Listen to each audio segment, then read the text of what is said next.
নমস্কাৰ প্ৰিয় দৰ্শক মই জয়ন্ত মাধৱ গোস্বামী এই মুহূৰ্তত লাইভত আহিছো আপোনালোকৰ সন্মুখলৈ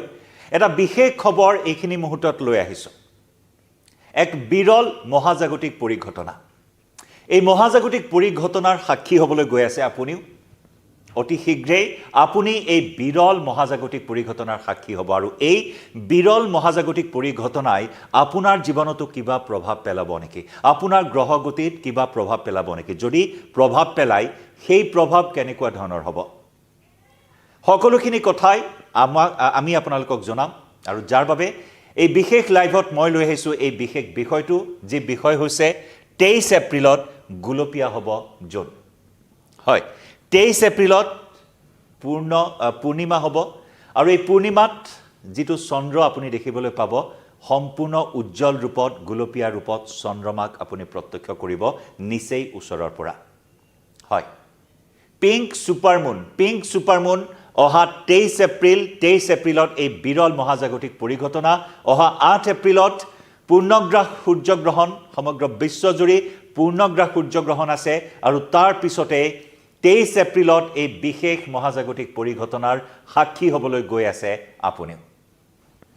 সকলোখিনি কথাই জনাম পিংক মুন কি হয় দৰাচলতে কিয়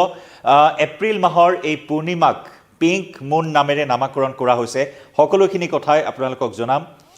তাৰ পূৰ্বে আমি জনাই ল'ব বিচাৰিছো কেনেদৰে আপুনি এই পিংক মুন কোন সময়ত প্ৰত্যক্ষ কৰিব পাৰিব 23 এপ্ৰিলৰ দিনটোত সেই কথাও আমি এই মুহূৰ্তত জনাব বিচাৰিম আপোনাক 23 এপ্ৰিল আমি ইতিমধ্যে উল্লেখ কৰিছো 8 এপ্ৰিলৰ বিৰল পূৰ্ণগ্ৰাস সূৰ্যগ্ৰহণৰ পাছত হ'বলৈ গৈ আছে এই মহাজাগতিক পৰিঘটনা অন্য এক মহাজাগতিক পৰিঘটনা আৰু হেয়াই হ'ল পিংক মুন গুলপীয়া পূৰ্ণিমাৰ দিনটো আপুনি 23 এপ্ৰিলত কোন সময়ত চাব পাৰিব নিচেই ওচৰৰ পৰা আপুনি যদি মুকলি আকাশৰ তললৈ ওলাই আহে আপুনি সেই বিৰল মহাজাগতিক পৰিঘটনাৰ সাক্ষী হ'ব পাৰিব আৰু সেই সময়টো হৈছে সন্ধিয়া 7:49 মনত ৰাখক সন্ধিয়া 7:49 23 এপ্ৰিলৰ সন্ধিয়া 7:49 আপুনি এই বিৰল পৰিঘটনাৰ সাক্ষী হ'ব পাৰিব নিচেই ওচৰৰ পৰা আপোনাৰ স্বচক্ষে প্ৰত্যক্ষ কৰিব পাৰিব পিংক মুন অৰ্থাৎ গুলপীয়া পূৰ্ণিমা গুলপীয়া ৰঙেৰে ধৰা দিব আপোনাৰ চকুৰ সন্মুখত সেই দিনটোত পূৰ্ণিমাই কাৰণ সূৰ্যগ্ৰহণৰ পাছতে এই পূৰ্ণিমাৰ বিশেষ তাৎপৰ্য আছে বিৰল মহাজাগতিক পৰিঘটনা ইতিমধ্যে জ্যোতিষ শাস্ত্ৰই কি কয় এই পৰিঘটনাক সেই বিষয়ে আমি জানিবলৈ চেষ্টা কৰিম খন্তেক সময় পিছতে আমি এগৰাকী প্ৰসিদ্ধ জ্যোতিষীৰ সৈতে যোগাযোগ স্থাপন কৰিম জ্যোতিষীগৰাকী আপোনালোকক জনাব যে কেনেকুৱা ধৰণৰ প্ৰভাৱ পৰিব আপোনাৰ চন্দ্ৰ আপোনাৰ ৰাশিত আপোনাৰ গ্ৰহত এই পূৰ্ণিমাই অতি মুন যে অতি পূৰ্ণিমা বুলি কোৱা হয় অতি চন্দ্ৰ বুলি কোৱা হয় এই অতি চন্দ্ৰই আপোনাৰ কেনেকুৱা ধৰণৰ প্ৰভাৱ পেলাব জীৱনত আপোনাৰ ৰাশিত আপোনাৰ চক্ৰত আপোনাৰ গ্ৰহত সকলোখিনি কথাই আমাক জ্যোতিষীগৰাকীয়ে জনাব খন্তেক সময় পিছতে আমি সংযুক্ত হ'ম আসলতে এই গুলপীয়া পূৰ্ণিমা কি বা সুপাৰমুন কি হয় আমি সকলোৱে কম বেছি পৰিমাণে জানো যে নাসাৰ মতে আমেৰিকাৰ মহাকাশ গৱেষণা সংস্থা নাসাৰ মতে নাসাই উল্লেখ কৰিছে যে পৃথিৱীৰ একেবাৰে সমীপলৈ যেতিয়া চন্দ্ৰ আহে তেতিয়াই হৈছে সুপাৰমুন আৰু তেতিয়াই আমি সুপাৰমুন প্ৰত্যক্ষ কৰোঁ চন্দ্ৰই নিজৰ কক্ষপথত পৃথিৱীৰ চাৰিওফালে প্ৰদক্ষিণ কৰে আৰু ডিম্বাকাৰ এই কক্ষপথৰ আটাইতকৈ দূৰত্বৰ আৰু এটা অতি ওচৰৰ পইণ্ট আছে আৰু নিৰ্দিষ্ট সময়ত চন্দ্ৰই প্ৰদক্ষিণ কৰি পৃথিৱীৰ সমীপৰ এই পইণ্টত অৱস্থিত হয়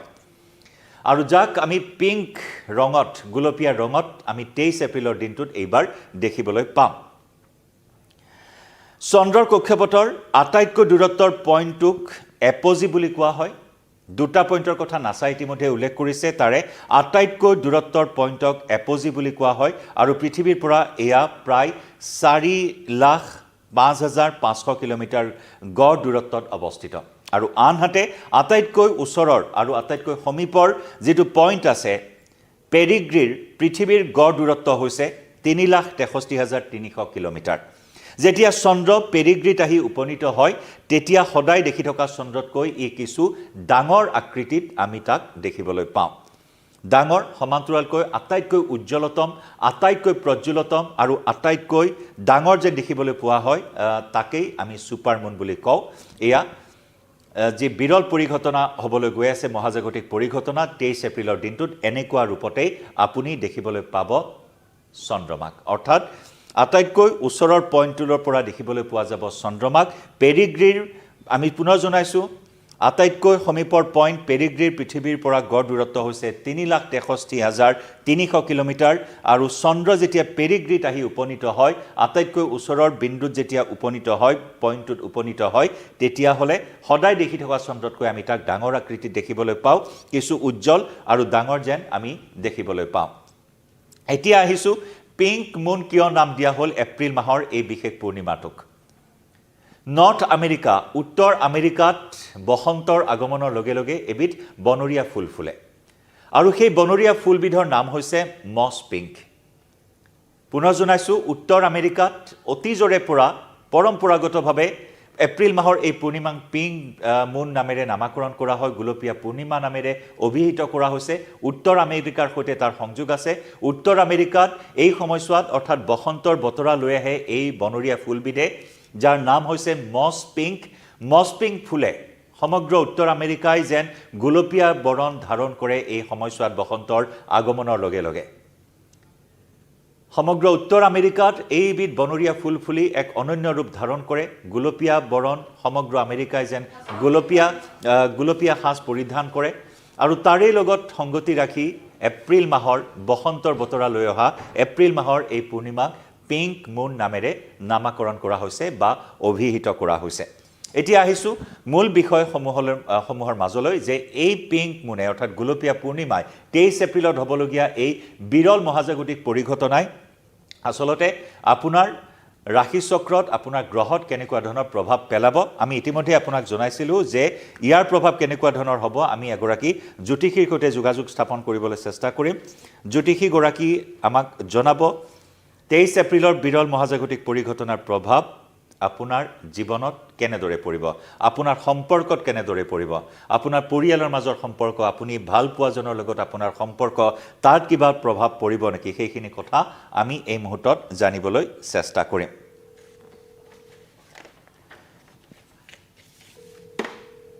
এইখিনি মুহূৰ্তত মই ফোন লগাইছোঁ জ্যোতিষ মহৰ্ষি ডক্টৰ মণি কাশ্যপক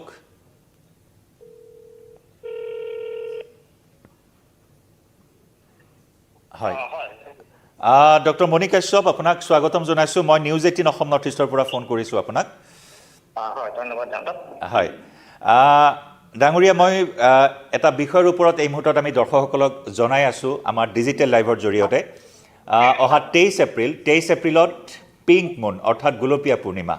আমি অতি ওচৰৰ পৰা চন্দ্ৰমাক দেখিবলৈ পাম গোলপীয়া ৰঙত দেখিবলৈ পাম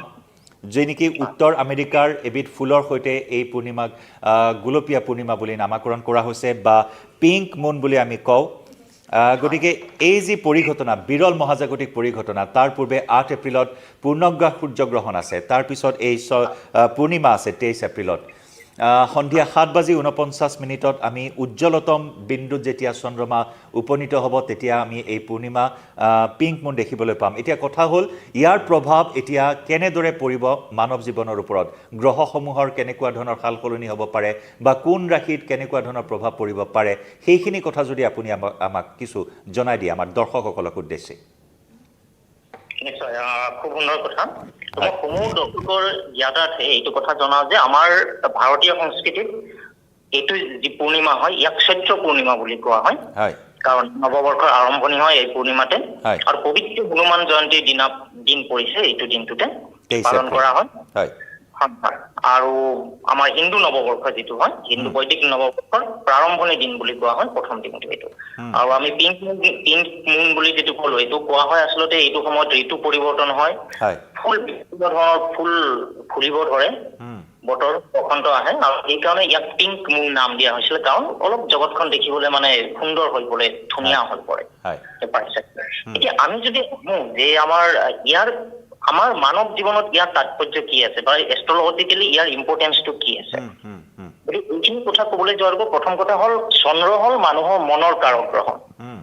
গতিকে মানুহৰ মনৰ ওপৰত যিখন থেকে ইয়াৰ বহুত যথেষ্টখিনি গুৰুত্বপূৰ্ণ প্ৰভাৱ থাকিব প্ৰথমে যদি আমি চাওঁ যে কোন কোন ৰাশিত ইয়াৰ প্ৰভাৱ পৰিব পাৰে কৰ্কট ৰাশিৰ ওপৰত কাৰণ কৰ্কট ৰাশিৰ অধিপতি হ'ল চন্দ্ৰ চন্দ্ৰ বাকীবিলাক যি গ্ৰহ আছে প্ৰতিটো গ্ৰহৰে দুটাকৈ ৰাশি আছে কিন্তু চন্দ্ৰ ৰাশি আছে এটা চন্দ্ৰ আৰু ৰবি গতিকে চন্দ্ৰ ৰাশি এটা হ'ল কৰ্কট ৰাশি যিসকল ব্যক্তি আছে তেওঁলোকৰ কাৰণে এইখিনি সমস্যা খুব গুৰুত্বপূৰ্ণ হ'ব তেওঁলোকে মানসিকভাৱে অকমান চিন্তিত থাকিব পাৰে কিন্তু তেওঁলোকৰ বাবে যথেষ্টখিনি নতুন নতুন অপৰচুনিটি আহিব আৰু বিশেষকৈ ব্যক্তিগত জীৱনত যিসকলৰ বিয়া বাৰু হ'বলৈ আছে বা ব্যক্তিগত জীৱনত সংঘাত চলি আছে এই সংঘাত নিৰাময় হয় তেওঁলোকক এক নতুন জীৱন দান কৰাৰ এইখিনি সময়ত খুব এটা গুৰুত্বপূৰ্ণ সময় আহি পৰিছে আৰু তাৰ উপৰি বাকীবিলাক যদি আমি ৰাখি চাওঁ মীন ৰাশি আৰু মকৰ ৰাশিৰ ওপৰত ইয়াৰ যথেষ্টখিনি গুৰুত্বপূৰ্ণ ফল লাভ কৰিব বিশেষতে মীন ৰাশিত যিসকল ব্যক্তি আছে মীন ৰাশিৰ ব্যক্তিসকলৰ কাৰণে ভাগ্য সুপ্ৰসন্ন হ'ব তেওঁলোকৰ কাৰণে ভাগ্য নতুন নতুন সুযোগ আনিব আৰু যিসকলে খুবেই নতুন কিবা এটা কৰিবলৈ বিচাৰি আছিল বা জীৱনত এটা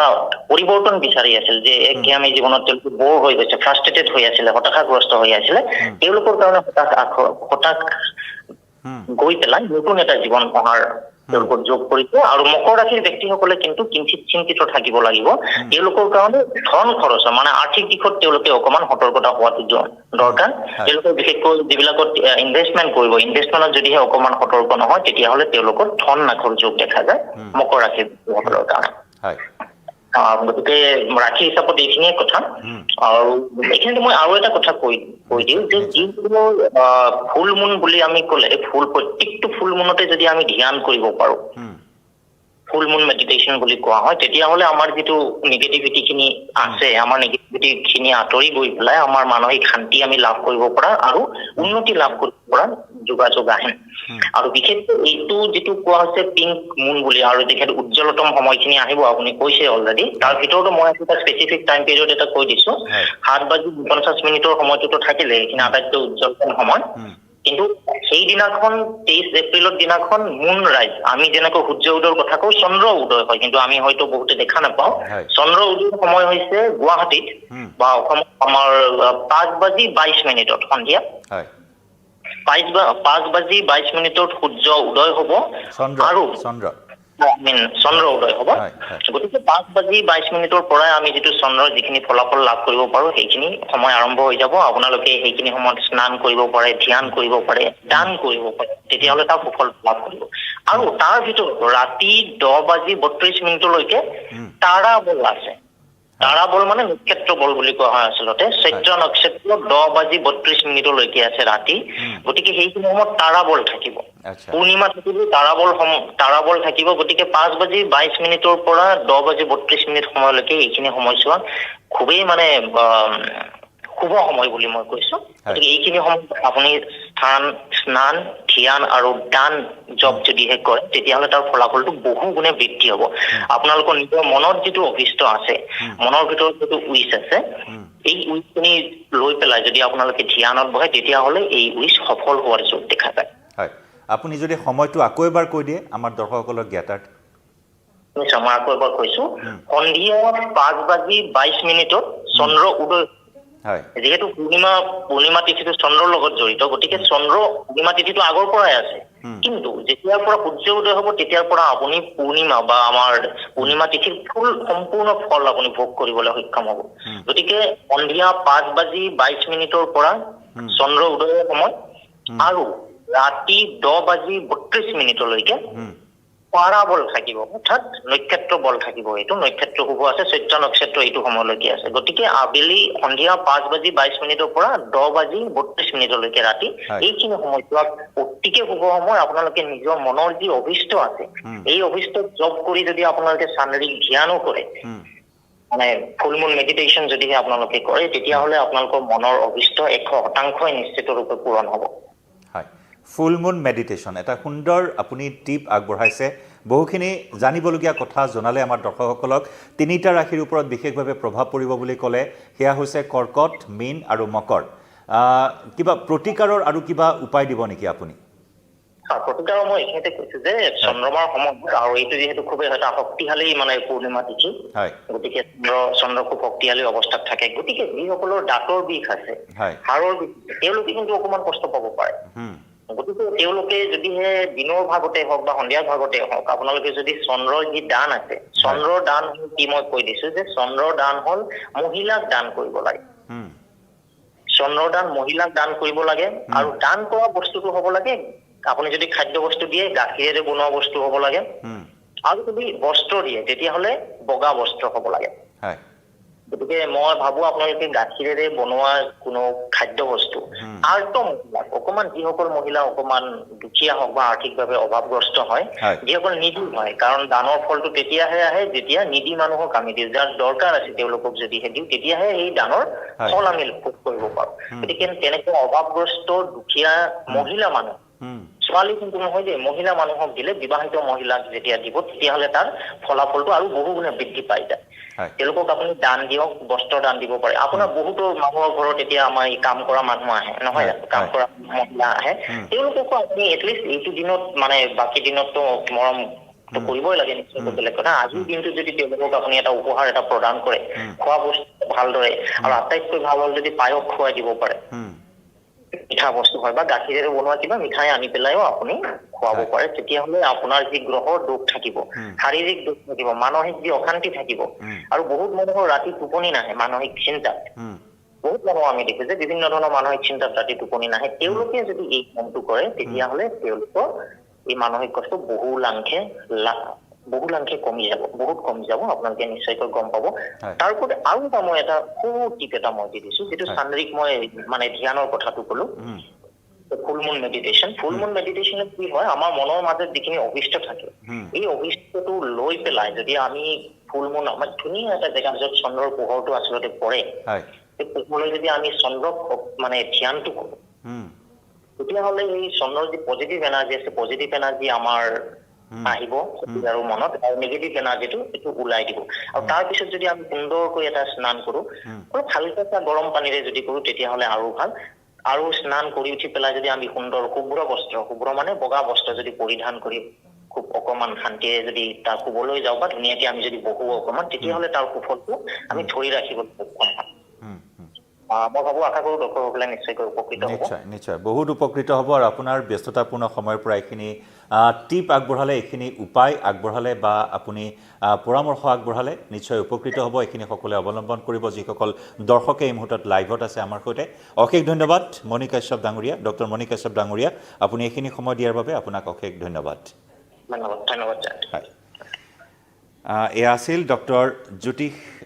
জ্যোতিষ মহৰ্ষি ডক্টৰ মণি কাশ্যপ ডাঙৰীয়া আৰু তেওঁ জনালে সময় যে বিয়লি 5:22 পৰা নিশা 10:32 এই সময়ছোৱাটি উত্তম সময় যি পূৰ্ণিমা পিংক মুন হ'ব 23 এপ্ৰিলত আৰু সেই দিনটোৰ কথা তেওঁ জনাইছে মঙলবাৰে বিয়লি 5:22 পৰা নিশা 10:32 ভিতৰত এইখিনি উপায় কৰিবলৈ তেওঁ আহ্বান জনাইছে মুন মেডিটেশ্যন কৰাৰ কথা কৈছে দানৰ কথা কৈছে কোনো আৰ্থিকভাৱে পিছপৰা মহিলাক দান কৰিলে যথেষ্ট ভাল ফল লাভ কৰা যায় এয়া জ্যোতিষশাস্ত্ৰৰ দৃষ্টিৰে এইখিনি কথা আগবঢ়ালে আৰু আমি আপোনালোকক জনালোঁ এই পিংক মুন নিশা সন্ধিয়া 7:49 যেতিয়া আটাইতকৈ উজ্জ্বলতম পইণ্টলৈ আহিব তেতিয়াই আপুনি আগতে দেখা পূৰ্ণিমাৰ চন্দ্ৰতকৈ কিছু ডাঙৰ আকৃতিত আৰু গোলপীয়া ৰঙত এই পূৰ্ণিমাৰ চন্দ্ৰ দেখিবলৈ পাব আৰু যাৰ লগে লগে সমগ্ৰ আকাশো যেন কিছু গোলপীয়া ৰঙত দেখিবলৈ পোৱা যাব খাইলাক এনেকুৱা এটা পৰিৱেশে আপুনি সাক্ষী হ'বলৈ গৈ আছে অহা 23 এপ্ৰিলৰ এই বিৰল মহাজাগতিক পৰিঘটনাত কাৰণ বসন্তৰ আগমন বসন্তৰ বতৰা লৈ আহে এই এপ্ৰিল মাহৰ পূৰ্ণিমাই আৰু তাৰেই এতিয়া আগমন ঘটি আছে উত্তৰ আমেৰিকাৰ মছ পিংক নামৰ এবিধ ফুল ফুলে আৰু সেই ফুলৰ নামাকৰণেৰে পিংক মুন নাম দিয়া হৈছে এপ্ৰিল মাহৰ এই পূৰ্ণিমাক গতিকে যথেষ্টখিনি গুৰুত্ব আছে তাৎপৰ্য আছে আপোনাৰ ৰাশিৰ লগতো তাৎপৰ্য আছে আপোনাৰ ৰোগ ব্যাধিৰ লগতো এই পূৰ্ণিমাৰ যথেষ্টখিনি তাৎপৰ্য আছে গতিকে সেইখিনি টিপ আগবঢ়ালে ইতিমধ্যে জ্যোতিষ মহৰ্ষি ডক্টৰ মণি কাশ্যপে সেয়াও আমি আপোনালোকক সবিস্তাৰে জনালোঁ আৰু 8 এপ্ৰিলত পূৰ্ণগ্ৰাস সূৰ্যগ্ৰহণ আছে এই পূৰ্ণগ্ৰাস সূৰ্যগ্ৰহণ দীৰ্ঘতম সূৰ্যগ্ৰহণ দুপৰীয়া 2:12 আৰম্ভ হ'ব পূৰ্ণগ্ৰাস সূৰ্যগ্ৰহণ আৰু 7 মিনিট 14 ছেকেণ্ডৰ বাবে সম্পূৰ্ণৰূপে সূৰ্য আৱৰি পৰিব ঢাকি ৰাখিব সূৰ্য সমগ্ৰ অন্ধকাৰত সম্পূৰ্ণ অন্ধকাৰত বুৰ যাব সমগ্ৰ পৃথিৱী এয়া বিজ্ঞানীসকলে প্ৰকাশ কৰিছে এই কথা দীৰ্ঘতম সূৰ্যগ্ৰহণ হ'বলৈ গৈ আছে পূৰ্ণগ্ৰাস সূৰ্যগ্ৰহণ হ'বলৈ গৈ আছে 8 এপ্ৰিল দুপৰীয়া 2:12 আৰম্ভ হ'ব আৰু 7 মিনিট 14 ছেকেণ্ডৰ বাবে সম্পূৰ্ণৰূপে অন্ধকাৰত বুৰ যাব পৃথিৱী এই কথা ইতিমধ্যে কোৱা হৈছে আৰু তাৰ পিছতে 23 এপ্ৰিল মঙলবাৰ পিংক মুনৰ সাক্ষী হ'বলৈ গৈ আছে আপুনিও এয়াই হৈছে পিংক মুনৰ তাৎপৰ্য আমি সবিস্তাৰে আপোনালোকক জনাবলৈ চেষ্টা কৰিলোঁ ধন্যবাদ